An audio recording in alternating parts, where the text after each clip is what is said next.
আজকে এই তরমুজটাকে কেটেছিলাম আর ৩ রকমভাবে খেয়েছিলাম। চলো তোমাদের সাথে শেয়ার করি কোন রকমভাবে বেশি ভালো খেয়েছি। খোসা ছাড়িয়ে তরমুজের বীজগুলো বার করে স্কোয়ার করে কেটে নিয়ে এক হাতা ভরে ভরে আমি চিনি দিয়েছি, ভেজানো মাখানা দিয়ে ব্লেন্ড করে নিয়েছি। এবার এই ব্লেন্ড করা তরমুজটা দিয়ে আমি আইসক্রিমের মোল্ডে ভরে দেব আর এটা ফ্রিজে রেখে দেব কিছুক্ষণের জন্যে।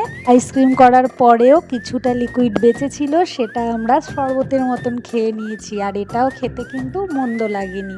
মাখানা দেওয়াতে জিনিসটা হেলদি হয়েছে ঠিকই, কিন্তু চিনি দেওয়াতে জিনিসটা আনহেলদি হয়ে গেছে। আর এইদিকে যেটা জমিয়ে রেখেছিলাম সেইগুলোও আমি বার করেছি মোল্ড থেকে। দেখো কি সুন্দর দেখাচ্ছে, আর খেতেও ঠান্ডা ঠান্ডা, খারাপ লাগেনি।